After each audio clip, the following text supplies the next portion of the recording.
வேற லெவல் போங்க நண்பர்களே, தாறு மாதிரி தக்காளி சோறு. இதுக்கு தானே காத்துக்கிட்டு இருந்தோம். ஏன்னா இந்த வீட்டுக்குள்ள எந்த ஒரு டாஸ்கையும் கொடுக்காம இந்த வீடு மொத்தமா பயங்கரமா போர் அடிக்க ஆரம்பிச்சு, லைவ் எல்லாம் சுத்தமா பார்க்க முடியல. ஏன்னா இவங்க எல்லாம் அங்க இங்கமா சும்மா உட்கார்ந்து அது இதுன்னு பேசி சில பல ஊர்கலவி கேங்க வேற ஃபார்ம் பண்ண ஆரம்பிச்சிட்டாங்க. அந்த வகையில லைவ் கடும் போரிங்கா போயிட்டு இருந்து இதை பார்த்துட்டு இந்த பிக் பாஸ் என்ன பண்ணிட்டாருன்னா, வீட்டுக்குள்ள கேப்டன்சி டாஸ்கை கொடுத்துட்டாரு. நம்மளாம் எதிர்பார்த்துட்டு இருந்த விஷயம். ஏன்னா நான் கூட சொல்லியிருந்தேன் கடைசி வீடியோல, என்ன ப்ரோ இன்னும் கேப்டன்சி டாஸ்க் கூட வைக்கல, அப்ப இந்த வாரம் கேப்டன் கிடையாதா, அப்ப இந்த வாரம் என்னதான் பண்ண போறாங்கன்னு சொல்லி நம்ம யோசிச்சுட்டு இருக்கும்போது வீட்டுக்குள்ள கேப்டன்சி டாஸ்கை கொடுத்துட்டாங்க. பட் இங்கே நான் ஒரு விஷயத்தை சொல்லிக்கிறேன். இந்த கேப்டன்சி டாஸ்கை பொறுத்தவரைக்கும் இந்த வாரத்துக்கான கேப்டன் கிடையாது, அடுத்த வாரத்துக்கான கேப்டன். அப்ப யோசிக்கலாம், என்ன வரும் அடுத்த வாரத்துக்கான கேப்டனை புதன்கிழமையா போட்டி வைக்கிறாங்கன்னு கேட்டீங்கன்னா, இங்க இன்னொரு ட்விஸ்டா பிக் பாஸ் கொண்டு வந்திருக்காரு.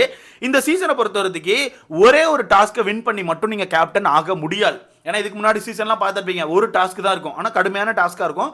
அந்த டாஸ்க்கை வின் பண்ணி அந்த வாரத்துக்கான கேப்டனாக ஆவாங்க. பட் இந்த வாட்டி டிஃப்ரெண்டாக என்ன பண்ணியிருக்காங்கன்னா, ஒரு டாஸ்க்லாம் கிடையாது, ஒரு டாஸ்க் மட்டும் கிடையாதுங்க, பல டாஸ்க் இருக்க போது, டெய்லி டாஸ்க் இருக்க போது, ரவுண்ட் 1 ரவுண்ட் 2 ரவுண்ட் 3 அப்படின்னு சொல்லிட்டு பல டாஸ்க் இருக்க போது, அந்த டாஸ்க்ல கடைசி வரதுக்கு யார் வராங்களோ அவங்க தான் கேப்டன் ஆக போறாங்க.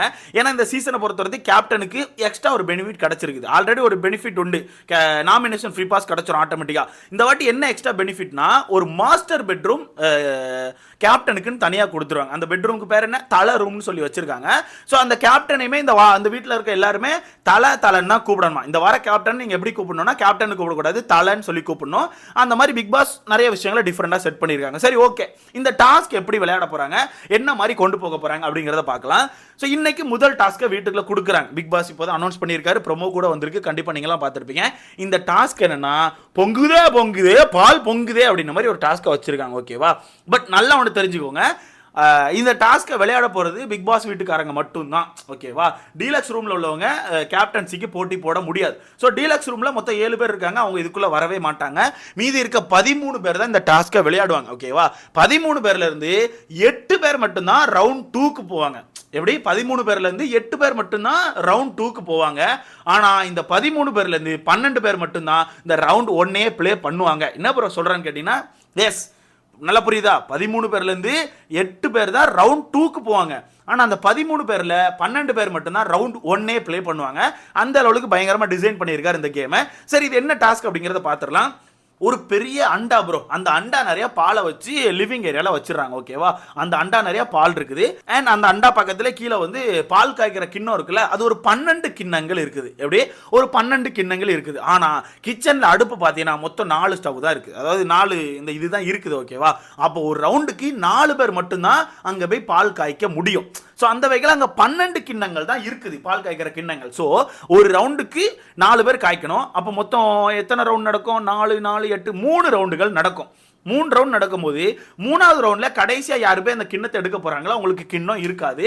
அவங்க ஆட்டோமேட்டிக்காக முதல் ரவுண்ட்லேயே எவிக்ட் ஆகி வெளியே வந்துடுவாங்க. ஸோ ஃபர்ஸ்ட் ஆள் வந்து ஆட்டோமேட்டிக்காக எவிக்ட் ஆயிடுவாங்க.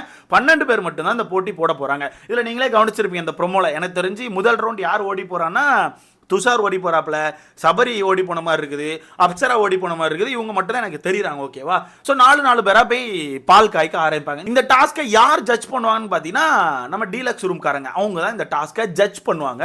அங்கே இருக்க 7 பேர் தான் பார்த்து ஜட்ஜ் பண்ணுவாங்க. பட் இந்த டாஸ்க்கை எப்படி ஜட்ஜ் பண்ணுவாங்கன்னு கேட்டீங்கன்னா, இங்க இருந்து 4 பேர் அந்த பாலை தூக்கிட்டு போய் அங்கே காய்க்கிறாங்கல்ல, அப்படி காய்க்கும் போது அந்த பால் வந்து சட்டியை விட்டு பொங்கி வெளியே வந்துடக்கூடாது. ஆனால் கரெக்டாக சட்டிக்கு மேலே பொங்குற மாதிரி வச்சு நீ ஆஃப் பண்ணீங்கன்னா நீங்கள் வந்து ஆட்டோமேட்டிக்காக தேர்வாகி அடுத்த ரவுண்டுக்கு போவீங்க. அப்படி பொங்கி ஒருவேளை வெளியே வந்துட்டுனா முதல் ரவுண்ட்லேயே நீங்கள் அவுட் ஆயிருவீங்க. ஸோ அப்படி இருக்கும்போது இந்த ப்ரோமோல நீங்கள் கவனிச்சிருப்பீங்க, அந்த ப்ரோமோலேயே நம்ம வினோத் அவர்கள் தான் ஜட்ஜ்மெண்ட் சொல்லுவாங்க. ஓகேவா? ஏன்னா வினோத் வந்து டீலக்ஸ் ரூம்காரர். ஸோ அவர் தான் ஜட்ஜ்மெண்ட் சொல்லுவார். அவர் சொல்லும் போது என்ன சொல்லுவார்னா, இந்த போட்டியில் 4 பேருக்கான சட்டி பொங்கிருச்சு, எப்படி 4 பேருக்கான பால் பொங்கிருச்சு, அவங்க வந்து ஆட்டோமேட்டிக்காக அவுட் ஆகுறாங்கன்னு சொல்லிடுவாங்க. அப்படி இருக்கும்போது மீதி 8 பேர் தான் உள்ளே போக போகிறாங்க. ஆனால் அந்த 8 பேர் யார் அப்படிங்கிறது நமக்கு தெரியல, அந்த 4 பேர் யார் அப்படிங்கிறது நமக்கு தெரியல. அதெல்லாம் நம்ம வெயிட் பண்ணி தான் பார்க்கணும். ஏன்னா நிறைய விஷயங்களை உள்ளே வச்சிருக்காங்க. ஒரு நாளில் டாஸ்க்கு முடிக்க போகிறதில்ல, வச்சு இழுத்து கொண்டு போக போகிறாங்க. இந்த வாரம் ஃபுல்லாக இது நடக்க போகுது. இந்த வாரம் நடந்து முடியும் போது யார் அந்த போட்டியை வின் பண்ணுறாங்களோ அவங்க அடுத்த வாரத்துக்கான கேப்டன் ஆயிடுவாங்க. இன்னொரு பெனிஃபிட் இங்கே கொடுத்துருக்காங்க எக்ஸ்ட்ரா.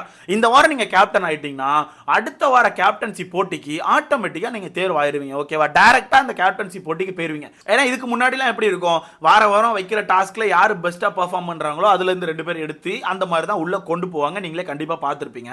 அப்படி இருக்கும்போது இந்த வாட்டி கொஞ்சம் டிஃப்ரெண்டாக என்ன பண்ணியிருக்காங்கன்னா, ஆல்ரெடி கேப்டனாக இருப்பார்ல அந்த நபர் வந்து ஆட்டோமேட்டிக்காக அடுத்த வாரத்துக்கான கேப்டன்சி போட்டிக்கு டேரெக்டாக தேர்வு ஆயிடுவார். அவர் திருப்பி அங்கே போய் வின் பண்ணிட்டாருன்னா திருப்பி அடுத்த வாரத்துக்கு தேர்வு ஆவார். ஸோ இந்த மாதிரி நீங்கள் தொடர்ந்து வின் பண்ணிட்டே இருந்தீங்கன்னா 15 வாரங்கள் உங்களால் ஈஸியாக கடந்துட முடியும். மக்கள்கிட்டே நீங்கள் போக வேண்டிய அவசியம் கிடையாது. ஈஸியாக நீங்கள் வந்து ஃபைனல் வரத்துக்கு போயிருவீங்க.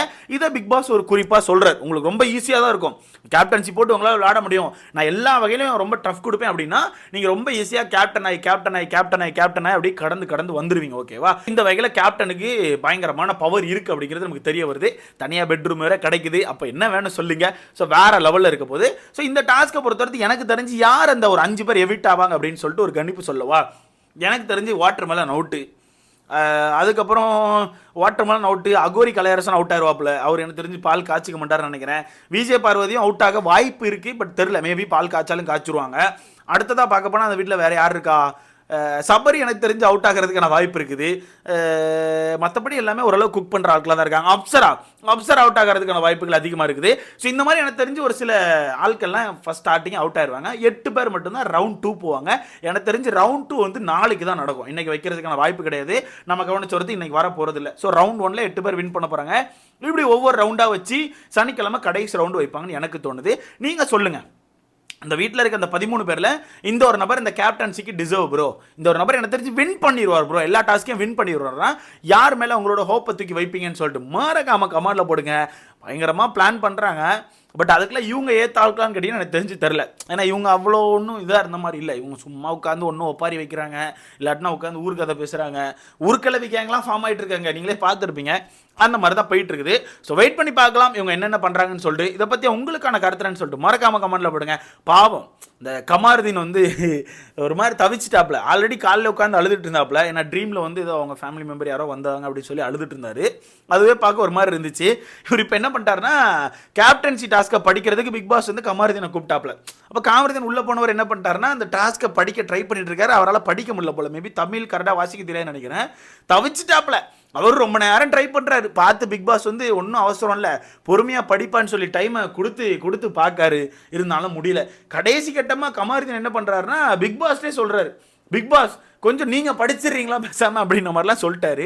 கடைசியில் பிக் பாஸ் பார்த்தாரு, ஒன்றும் பிரச்சனை இல்லை, நல்லா பண்ணியிருக்கீங்க, வெளியே போயிட்டு பார்வதி அனுப்பிவிடுங்க, நான் பார்வதி வச்சு வாசிக்கிறேன் அப்படின்னு சொல்லிட்டு பிக் பாஸ் சொல்லிட்டாரு.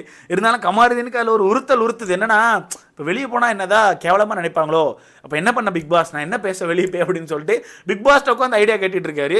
அந்த அளவுக்கு அந்த மனுஷன் படாத பாடு பட்டுட்டு இருக்காரு. எனக்கு தெரிலங்க இந்த மனுஷன் எந்த அளவுக்கு டஃப் கொடுக்க போறாருன்னு எனக்கு தெரில. நான் கவனிச்ச வரதுக்கு ரொம்ப ஒரு மாதிரி தான் இருக்காரு. இவர் எந்த அளவுக்கு டஃப் கொடுக்க போறாருன்னு தெரில. ஸோ கடைசியில் இப்போ டாஸ்க்கை வாசித்து முடிச்சிட்டாங்க. இதுக்கப்புறம் தான் டாஸ்க்கு ஸ்டார்ட் ஆகும். ஸோ பார்க்கலாம் யார் எப்படி ஓடி போய் பாலை மோந்துட்டு போய் பாலை காய்க்கிறாங்க அப்படிங்கிறத வெயிட் பண்ணி பார்க்கலாம். பட் இதில் ஃபைட் வர்றதுக்கான வாய்ப்பு இருக்குது. ஏன்னா டீலக்ஸ் ரூம்காரங்க தான் இந்த இதை ஜட்ஜ் பண்ண போகிறாங்க. அப்படி இருக்கும்போது சில பேருக்கான பால் வந்து கரெக்டாக பொங்கியிருக்கலாம், இல்லை லைட்டாக கீழே இறங்கி இருந்திருக்கலாம். ஸோ அவங்க தான் பாயிண்ட்ஸ் போடணும். அவங்க மேபி வேனுக்குன்னு யாரையா ஒருத்தர் எவிக்ட் பண்ண கூட வாய்ப்பு இருக்குது. இதை வச்சு நிறைய சண்டைகள் வரும்னு நினைக்கிறேன். ஸோ வெயிட் பண்ணி பார்க்கலாம். இதை பற்றி உங்களுக்கான கருத்துன்னு சொல்லிட்டு மறக்காம கமெண்ட்ல போடுங்க. அடுத்த பார்க்கலாம்.